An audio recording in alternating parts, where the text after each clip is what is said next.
The morning when fire fell from the heavens. Long before any scripture was inked or any temple stone was set, there was a morning when the sky itself appeared to break open above a fertile plain, and cities vanished in an instant, leaving behind silence, salt, and a memory too terrifying to name. Why did ancient witnesses describe fire falling from the heavens as if it were deliberate? Why was the land afterward so poisoned that nothing would grow for centuries? Why were survivors warned not to look back, as though sight itself could kill? Why does this account resemble modern descriptions of weapons humanity claims to have invented only recently? And why do echoes of this destruction appear not in one culture, but across many? These questions linger like smoke that is never fully cleared. Before we dive deeper into this mystery, before we move through layers of evidence and interpretation, take a moment. Let the silence settle. Prepare your mind for what the past has left behind, waiting to be read. The visuals that accompany these words are here to add context, but they are not necessary. You can follow this journey through listening alone, through allowing the narrative to unfold without visual distraction if you choose. Thank you for staying with us, for honoring the time it takes to think deeply about what the ancient world witnessed and what it has left for us to find. Now let us turn our attention toward a valley. The valley, once known as the Kikar near the Jordan River, holds a story that begins not with destruction, but with abundance. This was not always a wound in the earth. Long before its waters turned heavy and lifeless, before salt crystals crusted the shoreline like frost on a winter's morning, this low basin near the Jordan River was described as a place of abundance. A green bowl cupped between hills, streams braided through fields in intricate patterns, palms cast shadows over irrigation channels. Trade routes converged where caravans rested before crossing harsher lands that stretched endlessly toward distant horizons. It was the kind of terrain that quietly shapes power, because whoever controls fertile corridors controls movement, controls food, controls time itself. Dominion emerges from geography as much as from decree. The Dead Sea of today, dense and silent, sits like a scar over something that ended violently. It does not appear as a natural feature, but as a wound that never healed, a scar that only deepens the longer you look at it. Ancient memory preserves this contrast with unsettling clarity, a clarity that suggests not imagination, but observation. Texts speak of a land like the Garden of the Lord, an image that does not mean mythic perfection, but careful cultivation, ordered water, predictable harvests. Human labor had shaped this place. Human knowledge sustained it.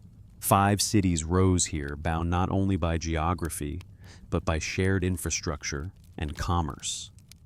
Their names survived because their end was sudden enough to freeze them in memory. When destruction comes slowly, it erases names. First dissolves identity, allows time to soften edges. When it comes all at once, names remain like labels on bones. Even at a distance, the region feels wrong.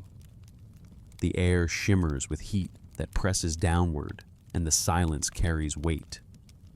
Standing near the southern basin of the Dead Sea, one senses that this is not merely an old lake, but the lowest exposed point on land, a place pulled downward by unseen forces held below the level where life naturally congregates.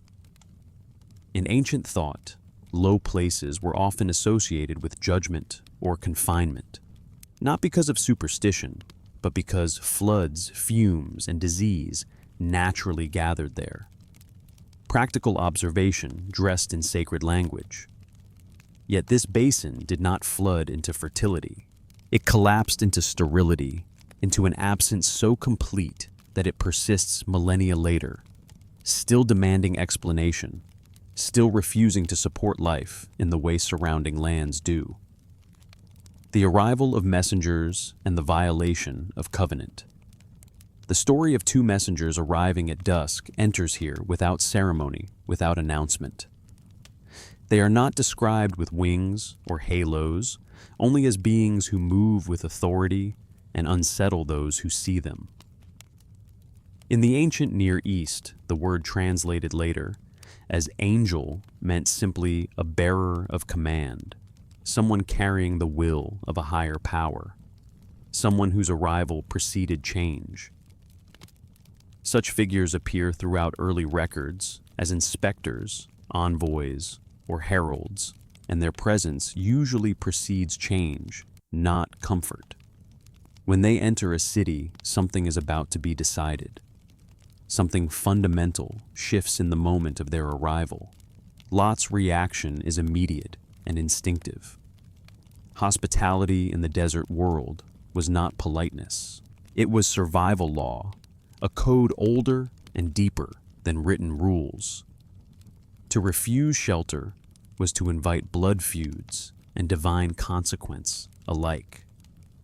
Water for feet, bread for strength, shade for the night. These gestures formed a contract older than kings, older than dynasties, written into the bones of survival itself. That contract is why the violence that follows feels so extreme. The crowd that gathers does not merely threaten strangers. It violates the one rule that held fragile societies together, the one agreement that allowed people to trust each other enough to build civilization. The text preserves this moment with disturbing bluntness, as if insisting that whatever comes next cannot be separated from what the city has become. This is not random punishment falling on innocent people. This is consequence arriving in response to a threshold crossed. The crowd does not knock quietly. It does not ask politely. It demands violation of the sacred code that hospitality represented. Then the narrative shifts tone. Power reveals itself not gradually, but instantly. The crowd is struck with blindness, a condition described not as darkness, but as disorientation. Men groping for a door they cannot find, even while standing before it. In modern terms, it reads less like disease and more like neurological disruption, the kind that scrambles perception without extinguishing sight. The brain no longer interprets the signals it receives. Ancient writers had no vocabulary for such effects, only metaphors drawn from fear and confusion. Inside the house, urgency replaces chaos. There is no debate, no attempt at reform, no warning issued to the city as a whole. The command is evacuation. Anyone connected by blood or allegiance is to be removed immediately. The instruction not to linger in the plain is repeated with unusual force, as though remaining at low altitude would be fatal. The landscape itself is suddenly hostile, not morally, but physically, not as punishment, but as a place that has become genuinely dangerous to inhabit, the moment of annihilation and its signature. Dawn breaks and the world ends. Fire and sulfur fall from the sky, not as scattered lightning, but as something sustained and overwhelming. Sulfur, known in antiquity as brimstone, burns hotter than wood and releases choking fumes. It was used in rituals of purification precisely because it left nothing living behind, because its effects were so thorough that regeneration became impossible.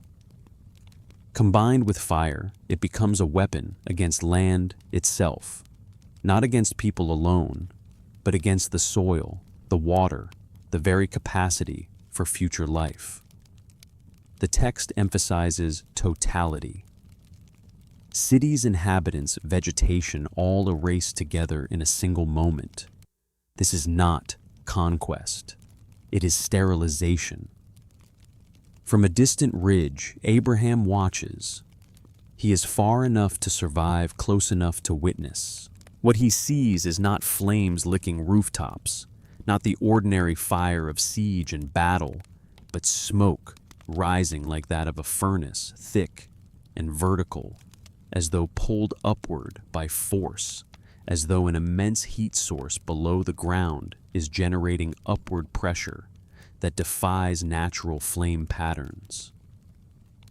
The fate of Lot's wife lingers because it resists easy symbolism.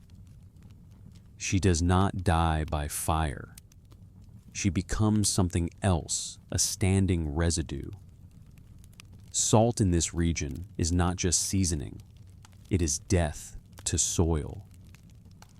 Fields oversaturated with it turn white and hard, rejecting seeds year after year, decade after decade. To become a pillar of salt is to become a marker of permanent exclusion from life. Whether this describes literal mineralization or a body encased in crystallized fallout, the image conveys the same truth. The boundary was crossed too late. For centuries, this account was treated solely as moral warning, but morality alone cannot explain why the region never recovered. Archaeological surveys show long gaps in habitation, as if people instinctively avoided the area long after memory of the event faded into legend. Land abandonment on this scale usually follows contamination, salinization, or something that lingers invisibly in the soil and water. Ancient farmers were practical. They did not leave fertile ground unless it stopped being fertile. The modern world gained a new lens in the 20th century, one that retroactively sharpened old descriptions. Weapons capable of turning cities into smoke columns of blinding observers at a distance of rendering soil unusable for generations entered human reality. Along with them came warnings not to look at the flash, not to remain downwind, not to return too soon. Instructions that once sounded theological began to sound procedural, like operating manual, translated into sacred language. The convergence of text and science. This does not require ancient writers to have understood physics. It requires only that they witnessed effects and preserved them with the tools they had available. Metaphor, repetition, awe. When technology exceeds language, language reaches for the divine. Fire from heaven is not a claim about gods. It is an admission of incomprehension mixed with precision in observation. What follows this destruction is equally telling. The narrative does not linger on rebuilding. There is no return, no cleansing, no redemption of the site. Attention shifts elsewhere, as though the land itself has been written off permanently without apology. In history, that kind of silence often marks places where something went wrong enough that no one wanted to remember details, only consequences. The plain that once fed cities becomes a warning embedded in geography. The water turns bitter, the ground turns white, and stories compress into parables because specifics are too dangerous to preserve. When later cultures inherit the account, they inherit fear without context, judgment without mechanism. But beneath the moral frame lies a consistent physical pattern. Sudden annihilation, extreme heat, lingering toxicity, strategic survival based on distance and direction. To understand why such destruction might have occurred, it becomes necessary to step backward beyond the valley and beyond the text that preserved its end. Far to the east, between the slow curves of the Tigris and Euphrates rivers, another civilization was already ancient when the cities of the plain were thriving. Sumer did not imagine its beginnings as a gradual human achievement. It remembered arrival. Its earliest records speak of beings who descended, who measured land, who established order, with knowledge that did not grow organically from trial and error, but came complete, ready to implement. The Anunnaki and the nature of power. The tone of these Sumerian accounts is administrative, not mythic, as if the writers were cataloging events rather than inventing them. The Sumerians wrote on clay because clay endures fire. Baked tablets survive floods, wars, and centuries of neglect. On these tablets appear the Anunnaki, a term that means those who came from heaven to earth.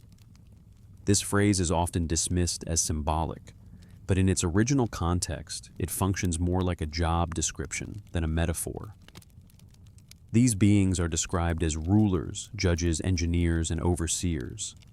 They assign tasks, distribute resources, and enforce hierarchy. They argue, plot, and punish. They are not omnipresent or omniscient. They move from place to place. Sumerian kingship itself was said to descend from the Anunnaki. This did not mean divine right in an abstract sense. It meant that authority was delegated, that kings ruled because they were appointed, instructed, and monitored.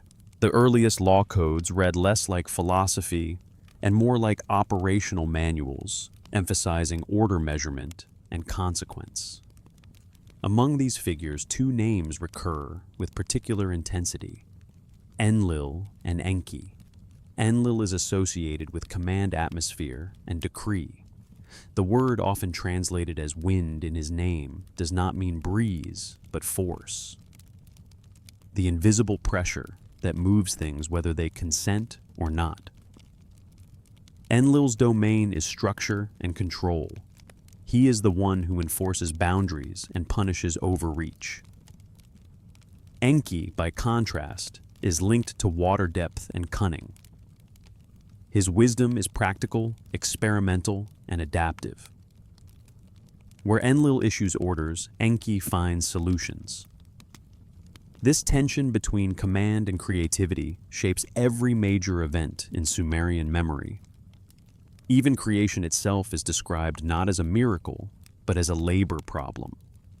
The lower-ranking Anunnaki, the Agigi, are exhausted from maintaining the world's infrastructure. They mine, they dig, they build. Eventually, they rebel. The response is not annihilation, but innovation. Enki proposes creating a new worker by modifying a creature already present on Earth. The language used resembles mixing binding and imprinting terms familiar to anyone who understands breeding or early genetic manipulation. Humanity enters the record not as a crown of creation, but as a solution. The Sumerian word, often translated as man in these passages, carries the connotation of laborer. Humans are designed to bear burdens to free their creators from repetitive work. This does not strip the story of dignity, it gives it function. Humans are valued because they are useful, and usefulness implies intent. Once established, humans multiply faster than anticipated. Their noise becomes a problem. In ancient texts, noise does not refer to sound alone, but to disruption, unpredictability, and autonomy, the division of authority and the rise of Marduk. Enlil grows hostile. Enki remains protective. This disagreement culminates in a flood, another event that appears in multiple cultures with striking consistency. Again, Enlil chooses eradication. Again, Enki circumvents it by warning a human loyal to him. Survival depends on allegiance, not virtue. This pattern matters because it reframes later destruction. When cities are eliminated, it is not because humanity is inherently corrupt, but because alliances shift. Loyalty determines fate. From this perspective, sin is not moral failure, but political betrayal. To align with the wrong authority, is to invite annihilation. As time passes, the Anunnaki do not remain united. Their descendants inherit not only power, but resentment. The second generation grows up on Earth, not on the distant world their elders came from. They are acclimated, invested, and ambitious. Among them, one figure stands apart. Marduk, son of Enki. He is not content with a subordinate role. He understands humans not as tools, but as a base of support. Where others demand obedience, he offers favor. Marduk chooses Babylon, a city positioned at a crossroads of rivers and trade, as his center. From there, he teaches astronomy calendar systems and ritual order. These are not spiritual gifts in the abstract. They are technologies of prediction and coordination. To control time is to control agriculture, taxation, and war. Marduk's rise is quiet but relentless. He does not overthrow. He accumulates. To Enlil and his son Ninurta, this is intolerable. Ninurta is the enforcer, a figure associated with weapons and campaigns. He is celebrated in hymns as a hero who crushes mountains and enemies alike. His violence is not chaotic, it is precise. He exists to restore order when it is threatened. The world at this point becomes a chessboard. Cities align themselves not only with trade partners, but with divine patrons. Geography acquires strategic meaning beyond economics. The fertile plain near the Jordan is no longer just land. It is a corridor. It leads towards the Sinai Peninsula, a region described in Sumerian texts as a bond between heaven and earth, a place of ascent and descent. If such a facility existed, it would have required protection. Buffer zones would be established. Loyal settlements would guard approaches. In this light, the cities of the plain are no longer peripheral. They are forward positions. Their allegiance matters. When messengers arrive in one of those cities, they are not tourists or diplomats. They are auditors. Their withdrawal of a single family suggests targeted extraction, not compassion. Once assets are secured, elimination follows. The scale of the destruction reflects panic. Conventional means are insufficient. Something final is chosen. The weapons of ancient warfare and their consequences. In Sumerian language, the weapons used are described as windstorms and radiance, terms that blend natural force with intent. The evil wind that follows is not immediate death, but lingering consequence. A cloud that moves, settles, and sickens. Here, the stories of the valley and of Sumer intersect. The same kind of aftermath appears in both. Land abandonment, poisoned water, delayed death. The same insistence on distance, on not remaining, on not looking. These are not moral commands. They are survival instructions. When later civilizations inherit fragments of these accounts, they strip away context and preserve warning. Fire becomes judgment. Smoke becomes sign. But beneath the theology, the memory of technology remains distorted but persistent. The destruction of the cities of the plain was not an isolated act of wrath. It was a maneuver in a much larger conflict, one that reshaped civilizations and rewrote the hierarchy of gods. Once such power is used, it cannot be unlearned. Those who witness it carry the knowledge in silence. When power fractures at the top, its violence rarely announces itself immediately. It gathers first in councils and accusations spoken as policy, in decisions framed as necessity. The Sumerian tablets describe such moments with unsettling, calm recording debates among gods, the way later scribes would record disputes between kings. These were not beings acting on impulse. They convened weighed outcomes and authorized force. War in this context was administrative. The division between Enlil's faction and that of Enki hardened over time. But it was the ambitions of their sons that transformed tension into catastrophe. Ninurta, heir to Enlil's authority, embodied discipline and enforcement. His myths describe battles against creatures symbolizing chaos. But beneath the symbolism lies a consistent image, a commander deploying overwhelming force to neutralize threats before they spread. He is praised not for mercy, but for effectiveness. Victory in his narratives is measured by silence afterward. Marduk, by contrast, cultivated loyalty rather than fear. Raised on Earth, surrounded by humans from the beginning, he understood something the older generation underestimated. Numbers matter. Humans reproduced rapidly organized socially and remembered favors. Where Enlil saw noise, Marduk saw potential. He positioned himself not as distant ruler, but as champion, walking among cities accepting temples, offering stability in exchange for allegiance. This was not rebellion in the open sense. It was infiltration. The consolidation of power and the rewriting of cosmology. As Babylon rose, the balance of power shifted perceptibly. Economic influence followed ritual centralization.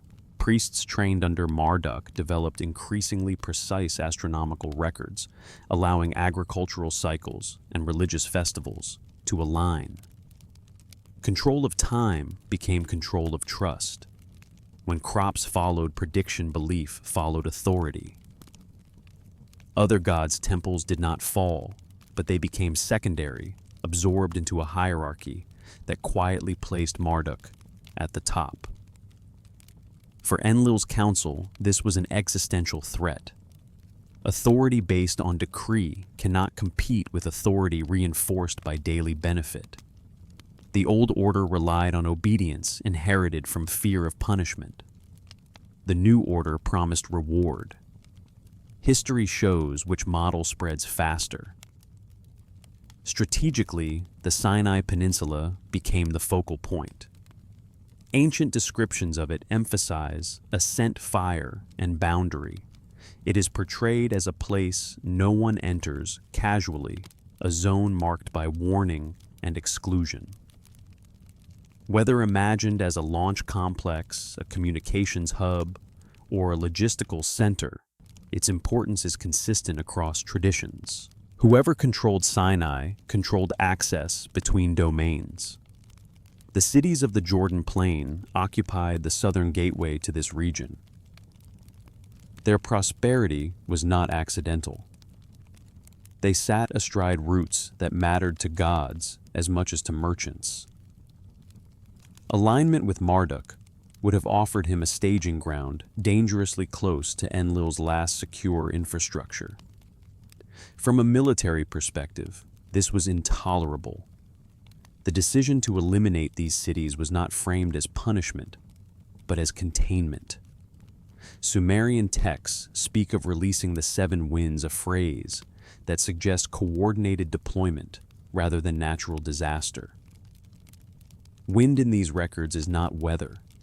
It is force in motion, invisible, yet decisive. Before such weapons were unleashed, reconnaissance occurred. The visit to the city, the extraction of specific individuals, the insistence on rapid evacuation, all fit a pattern familiar in modern conflict. Assets are removed. Civilians are warned selectively. The target is neutralized without negotiation. Even the instruction not to look back reflects understanding of blast physics, not spiritual obedience.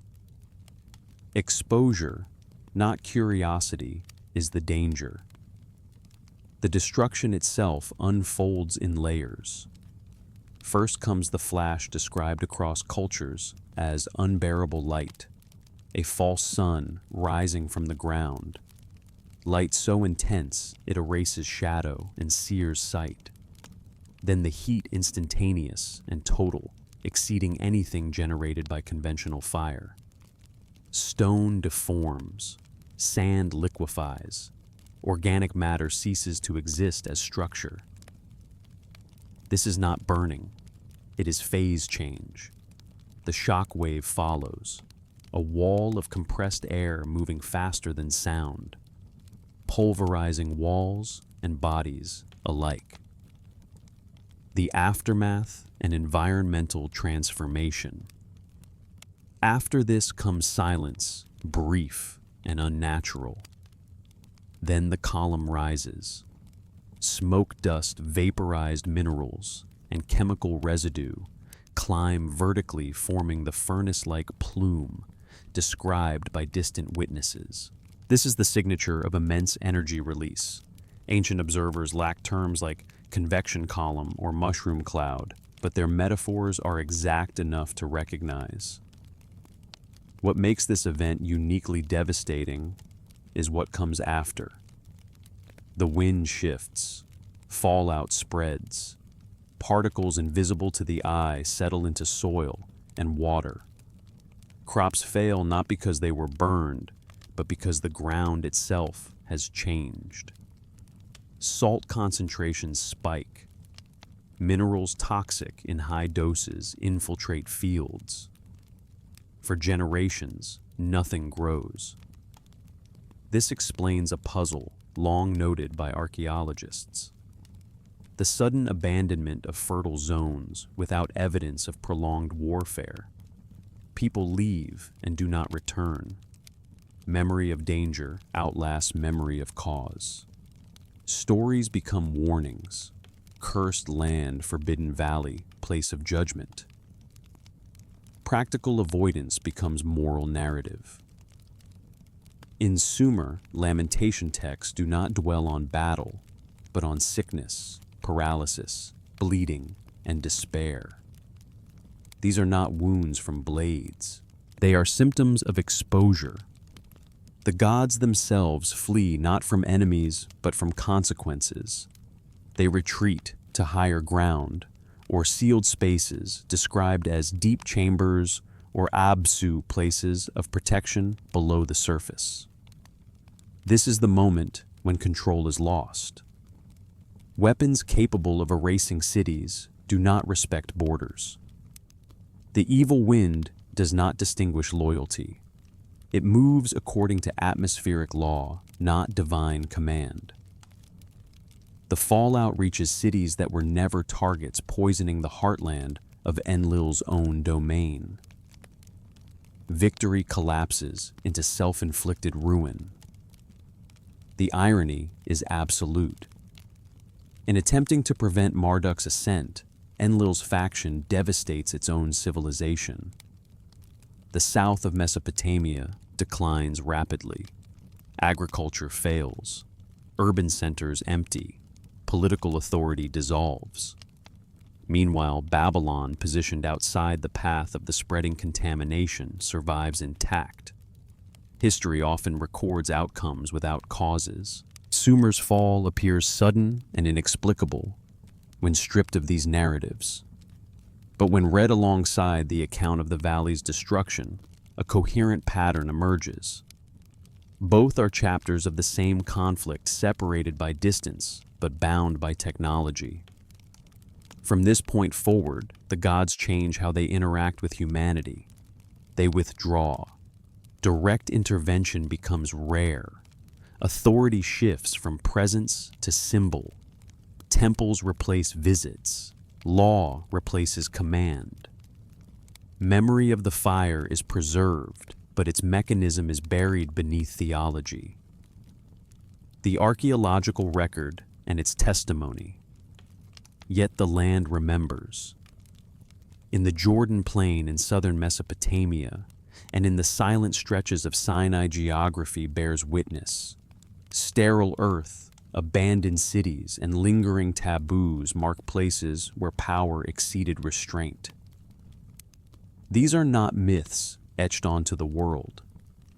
They are scars. Civilizations rise and fall, but the consequences of unleashed force do not negotiate. They spread. They linger. They teach. For generations, scholars assumed the lost cities lay beneath the southern waters of the Dead Sea.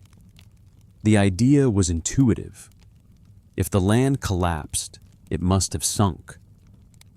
Expeditions dragged nets across briny depths, mapping submerged ridges and anomalies, but nothing resembling urban ruin emerged. The bottom yielded mud and salt, not walls. The absence itself was telling. Entire cities do not simply dissolve into water without trace, unless something far more violent than flooding has occurred.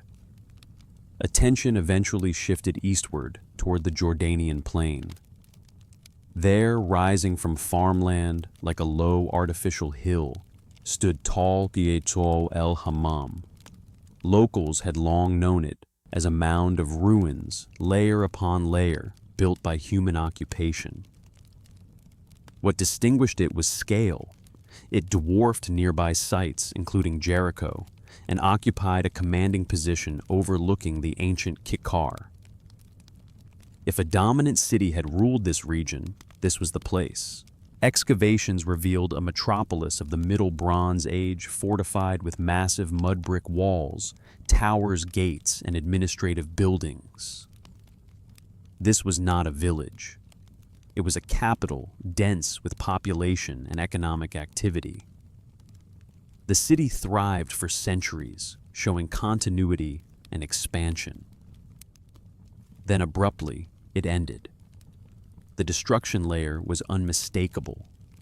More than a meter thick, it consisted of pulverized brick ash charcoal and debris fused together chaotically. This was not the residue of siege or accidental fire. Conventional warfare leaves patterns. Arrowheads collapsed walls, inward sequential burn layers. None of that appeared here. Instead, walls were flattened outward, as if struck by immense pressure. Bricks were not stacked or toppled, they were fragmented.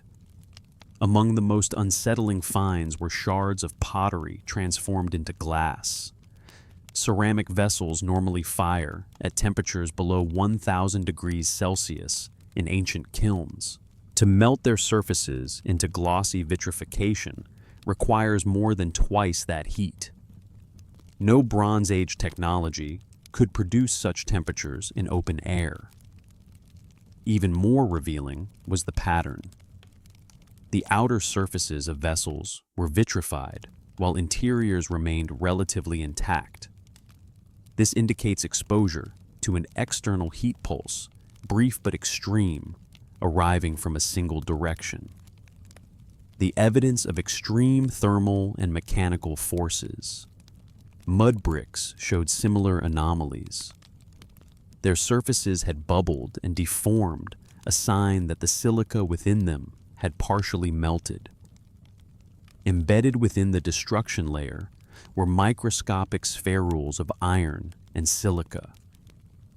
Tiny droplets formed when material vaporizes and then cools rapidly while airborne.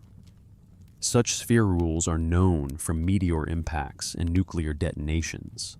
They do not form in ordinary fires. Further analysis uncovered shocked quartz sand grains bearing microscopic planar fractures that occur only under immense instantaneous pressure. These features require forces measured in gigapascals, far beyond tectonic stress or human engineering of the time. The presence of shocked quartz alone narrows possible causes dramatically. It points to either cosmic impact or a high-energy explosion. Human remains told the same story.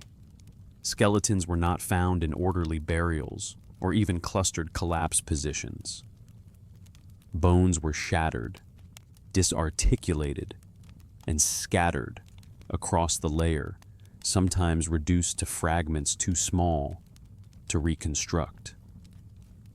In some cases, partial skeletons appeared fused with debris, suggesting simultaneous exposure to heat and pressure. Death here was not personal or sequential. It was immediate and indiscriminate. Salt concentrations in and around the site were anomalously high. The soil itself had been infused with salinity far beyond natural levels for the region. This explains why the area remained uninhabited for centuries afterward. Agriculture cannot resume in land so saturated. Seeds germinate and die. Fields whiten and crack. Farmers abandon them not because of fear, but because effort yields nothing. In 2021, a multidisciplinary team of scientists proposed a model to explain all observed evidence. A high-altitude air burst caused by a cosmic object exploding above the city. Such an event would release energy equivalent to multiple megatons, generating a thermal pulse exceeding 2,000 degrees Fahrenheit, followed by a shock wave powerful enough to flatten structures and pulverize bodies. Occurring over or near the Dead Sea, it would vaporize hypersaline water and deposit salt and minerals over the surrounding plain. This explanation fits the data. It also mirrors historical precedent. In 1908, a smaller air burst over Tunguska in Siberia flattened thousands of square kilometers of forest without leaving a crater. Scale that event upward by orders of magnitude. Place it over a populated Bronze Age city, and the result matches Tal el-Hammam precisely. The reshaping of civilization and the enduring lesson. Yet scientific models describe how, not why. They explain mechanism, but not selection. Cosmic objects do not target capitals while sparing others nearby. They do not prompt evacuations or align with ancient warnings. They do not produce stories of messengers or instructions not to look back. The physical event may be natural or artificial, but the narrative surrounding it suggests anticipation, not accident. The resemblance between air burst effects and nuclear detonation is not incidental. Both involve rapid energy release, extreme heat shock waves, and fallout. From the perspective of those on the ground, the difference is meaningless. A megaton is a megaton. Stone melts, flesh vaporizes, land dies. If an advanced civilization possessed the means to trigger or direct such an explosion, whether through weaponry or manipulation of natural objects, the archaeological record would look exactly as it does. Total destruction without crater, directional heat, widespread contamination, long-term abandonment.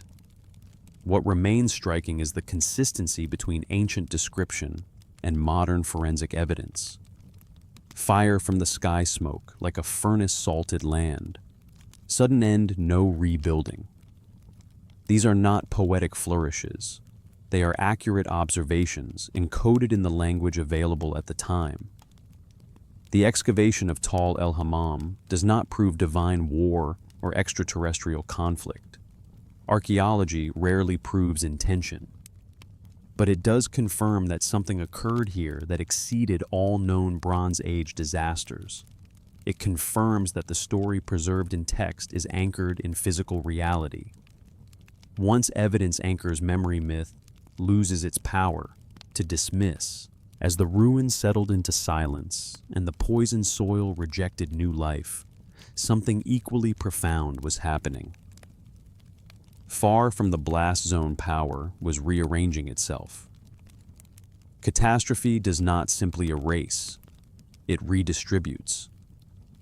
In the aftermath of annihilation, absence becomes opportunity, and those positioned just beyond the reach of destruction often inherit the future.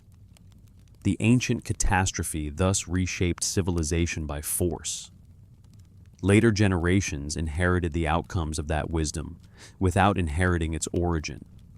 Boundaries persisted, but their purpose faded. Limits became habits. Habits became obstacles. Obstacles became targets for removal. This gradual erosion did not announce itself as danger. It felt like progress. The fire that once fell did more than destroy structures. It reshaped values, behaviors, and the very definition of progress. Civilization continued not because the catastrophe was forgotten, but because it was transformed into boundaries no one dared openly challenge. Those boundaries still exist, invisible but firm, etched into culture and earth alike. Whether they will hold under renewed pressure remains an open outcome. But the lesson itself is clear. When power exceeds wisdom, the world does not bend. It breaks. The ancient lesson remains intact, waiting to be reclaimed before it must be relearned.